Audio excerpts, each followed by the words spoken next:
Hello everybody, welcome back to the channel. तो आज हम लोग बात करने वाले हैं कि इंटीग्रेशन को एज अ लिमिट ऑफ ए सम कैसे लिख सकते हैं। ठीक है, तो सबसे पहले हम लोग समझते हैं कि ये एक्चुअली में कहना क्या चाहता है। तो ये बोल रहा है कि let f x be a real valued continuous function. ठीक है, सबसे पहली बात तो हम लोग ये जानते हैं कोई भी फंक्शन जो कि कंटिन्यूअस है वही इंटीग्रेट मतलब उसका ही हम लोग इंटीग्रेशन भी कर सकते हैं या फिर उसका ही हम लोग डिफरेंशिएशन भी कर सकते हैं। ठीक है, तो कोई भी फंक्शन जो कि कंटिन्यूअस है और रियल वैल्यूड है और उसका क्लोज्ड इंटरवल एक closed interval a to b. ठीक है, ए टू बी पे उसका मतलब एक क्लोज्ड इंटरवल है, उसके अंदर वो लाई कर रहा है। ठीक है, और मुझे निकालना है कि मतलब उसका एरिया कितना होगा। ठीक है, तो हम लोग क्या करते हैं कि मान लेते हैं इसे हम लोग एक n इक्वल पार्ट्स में डिवाइड कर देते हैं। ठीक है, इसे हम लोग n इक्वल पार्ट में बांट देते हैं। ओके, जिसका हर एक पार्ट का विड्थ कितना है, विड्थ मतलब ये ब्रेथ कितना है, h है। Okay, by inserting n-1 points, मतलब इसके अंदर अगर मैं n-1 पॉइंट्स डालू और सब जो है वो h विड्थ के दूरी पर है एक दूसरे से a टू b के पॉइंट के बीच में, तो हम लोग जो ये हमारा इंटीग्रेशन है डिफिनिट इंटीग्रेशन, उसको हम लोग लिमिट के भी टर्म्स में लिख सकते हैं। अब देखते हैं कि कैसे लिख सकते हैं। सबसे पहले मान लेते हैं कि एसएन जो है वो sum of areas of an rectangle है। देखिए यहाँ पर अगर मैं इस पॉइंट्स को लूं, ये वाला एक पॉइंट हो गया एफ ऑफ ए, फिर F of A plus H, क्योंकि ये सबका जो विड्थ है वो कितने डिस्टेंस पे है, एच डिस्टेंस पे है, तो ये सब में एक एक एच जुड़ता जाएगा। ठीक है, तो अब देखिए अगर मैं इस सारे रेक्टेंगल, ये जो एक रेक्टेंगल फॉर्म हो रहा है, ये इतना पार्ट बच जा रहा है हमारे पास। ठीक है, इतने पार्ट को छोड़कर सिर्फ अगर मैं रेक्टेंगल की बात करूं, ठीक है, तो अगर ऐसे ही इतने सारे रेक्टेंगल्स जो हैं इन सबको अगर मैं ऐड कर दूं, ठीक है, sum of areas of an rectangles, ठीक है, तो वो हमारा जो ओवरऑल इंटीग्रेशन है उसके इक्वल होना चाहिए, नियरेस्ट इक्वल होना चाहिए। ठीक है, तो अब जब रेक्टेंगल की हम लोग बात करें तो रेक्टेंगल का जो एरिया होता है वो हम लोग जानते हैं क्या होता है। रेक्टेंगल का एरिया होता है हमारे पास ब्रेथ इंटू लेंथ या फिर लेंथ इंटू ब्रेथ। इसकी लेंथ कितनी है, एफ ऑफ ए है, और इसकी ब्रेथ कितनी है, एच। ठीक है, तो हम लोग H into F of A first rectangle का हो गया area, plus h into F of A plus H, तो ये हो गया h into F of A plus H, ये सेकेंड रेक्टेंगल का एरिया हो गया।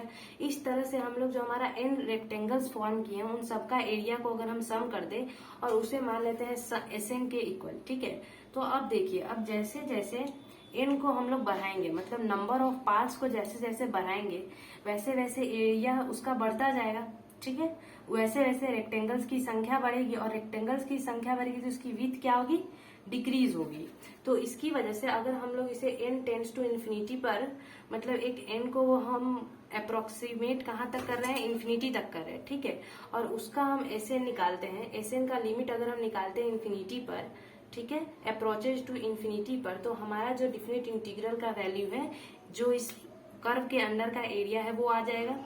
ओके, तो यहाँ पर देखिए अब क्या करते हैं हम लोग कि h is equal to b minus a by n मानते हैं। ठीक है, इसी वैल्यू को हम लोग यूज करते हैं ज्यादातर, इसी फॉर्मूले को। और इसमें अगर मैं n टेंड्स टू इन्फिनिटी कर दूं, अगर n हमारा इन्फिनिटी की तरफ जा रहा है तो h कहाँ तक जाएगा, h जो है वो 0 की तरफ जाएगा, राइट, क्योंकि हम लोग जानते हैं कि 1 बाई इन्फिनिटी क्या होता है, 0 होता है। तो अगर n इन्फिनिटी की तरफ जा रहा है तो h कहाँ जाएगा, 0 की तरफ जाएगा। ओके, तो इसी फॉर्मूलाज को हम लोग यूज करके किसी भी इंटीग्रेशन को एज अ लिमिट ऑफ ए सम लिख सकते हैं। ठीक है, अब हम लोग इससे रिलेटेड पहले कुछ मतलब जो बेसिक डिफरेंट इंटीग्रल्स के क्वेश्चन में जिन्हें हमें लिमिट ऑफ सम में इवेल्युएट करना रहता है, उससे रिलेटेड कुछ बेसिक जो फॉर्मूला जो कि हम लोग ज्यादातर यूज करते हैं उसे हम लोग पहले जानते हैं। ठीक है,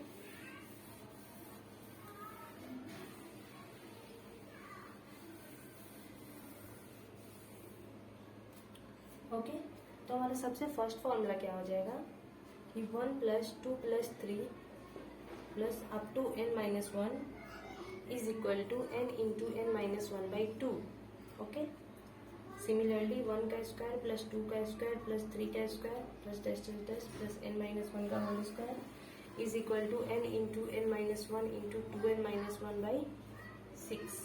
ओके, सिमिलरली 1 का क्यूब प्लस 2 का क्यूब प्लस 3 का क्यूब, इन सारे सीरीज को क्या करते हैं हम लोग जनरली यूज करते हैं। ओके, तो ये कितना आ जाएगा n इंटू n-1 बाई 2 का होल स्क्वायर ओके।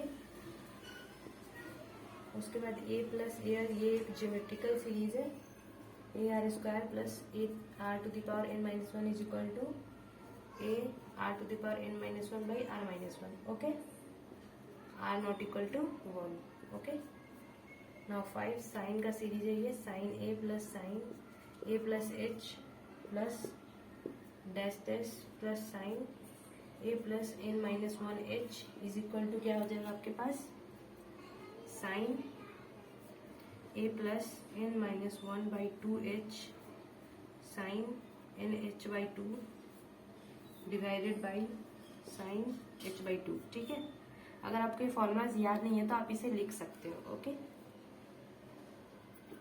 इसी टाइप से कॉस का भी सिमिलर ही होता है जैसे साइन का है, बस वहां पर एक कॉस का टर्म पहले आ जाएगा और साइन जो है वो एज इट इज रह जाएगा। ठीक है, तो हम लोग क्या करते हैं, इससे रिलेटेड कुछ क्वेश्चंस करते हैं। ओके, हमारा फर्स्ट क्वेश्चन क्या है, integration of 0 to 2 x plus 4 dx। Okay, अब देखिए इसे हम लोग जो हमारा ओरिजिनल इक्वेशन था उस इक्वेशन से हम लोग कंपेयर करते, तो हमारा ओरिजिनल इक्वेशन क्या था कि a to b f of x dx is equal to limit h tends to 0 h of f a plus h plus up to f of a plus n minus one h। ठीक है, याद रखता है, जहां पर हमारा h क्या था, h is equal to b minus a by n. Okay, और अगर हम लोग h के जगह फिर n सब्स्टिट्यूट कर दे तो n जाएगा कहाँ तक, यहाँ पर ये लिमिट जो है वो चेंज हो जाएगी और अप्रोक्सीमेट n कहाँ जाएगा, इन्फिनिटी तक। ठीक है, तो ये बात हमारा क्या था, ये ओरिजिनल था। ओके, अब जब हम इसे इससे कंपेयर करेंगे तो हमारे पास a क्या आ जाएगा, a is equal to 0, b is equal to 2 and f of x is what, x plus 4। Okay, it is clear. अब देखिए इससे हमारा h निकल जाएगा, h इज इक्वल टू क्या है, b minus a by n, that is b minus a by n. तो b क्या है हमारे पास, 2 minus 0 by n, that is 2 by n. तो h हमारे पास क्या आ गया, 2 बाई एन। ओके, ये हो गया। अब हम लोग सबसे पहले बात करते हैं, इसे हम लोग एज्यूम कर लेते हैं i is equal to 0 to 2 x plus 4 dx। Okay, अब देखिए अब यहाँ पर हमारा a क्या है, 0 है, तो हम लोग इसी फॉर्मूला में ये चीज डालते जाएंगे। तो limit h tends to 0, h हमारा एज इट इज और f of 0 plus f of 0 plus h। Okay, f of 0 plus 2h similarly plus f of 0 plus n minus one, that is n minus one h। Okay, तो यहाँ क्या आ जाएगा, limit h tends to 0। अब देखिए यहाँ पर अगर मैं देखूँ कि f ऑफ 0 है, ठीक है, तो हमारा fx क्या है, x प्लस 4, जिसमें अगर हम x की वैल्यू 0 डालते हैं तो हमारे पास क्या आ जाएगा, h इंटू 0 प्लस 4 आ जाएगा। ओके, पहला का यहाँ पर 0 plus h that is basically f of h, तो x के जगह क्या डालेंगे, h प्लस 4। ठीक है, यहाँ पे क्या डालेंगे, 2h प्लस 4। सिमिलरली यहाँ पे क्या डालेंगे, n minus one h plus 4। Okay, ये बात क्लियर है। अब देखिए limit h tends to 0, h of 4 और देखिए ये जो 4 है वो मतलब आपको यहाँ भी 4 है, यहाँ भी 4 है, यहाँ भी 4 है, यहाँ भी 4 है, तो n टाइम्स 4 है। ठीक है, तो n टाइम्स 4 है तो यहाँ पे हम क्या लिख सकते हैं, 4 इंटू n। ओके, और यहाँ पे h को अगर मैं कॉमन निकाल लूँ तो यहाँ भी आ जाएगा आपको सीरीज कुछ ऐसा 1 plus 2 plus 3 plus dash dash dash plus n minus 1 तक। ओके,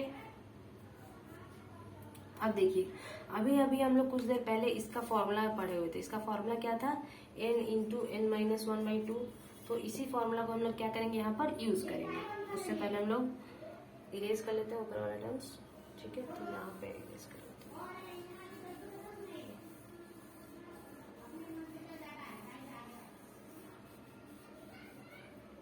ठीक है, तो ये हो जाएगा क्या, limit of h tends to 0, h यहाँ हो जाएगा 4n प्लस h इंटू, अब यहाँ पर इसके जगह हम ये वाला फॉर्मूला सब्स्टिट्यूट कर देंगे तो आ जाएगा n into n minus one by two.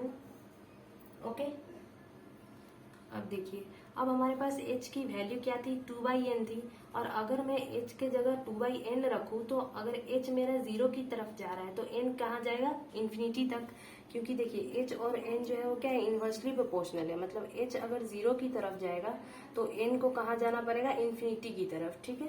तो जब हम लोग h के जगह n वाला वैल्यू डालेंगे तो ये लिमिट भी चेंज कर जाएगा, तो ये हो जाएगा limit n tends to infinity, h के जगह आ जाएगा 2/n, यहाँ पे 4n प्लस h के जगह वापस से आ जाएगा 2/n into n minus 1/2, okay, n से n कैंसिल हो गया, ओके।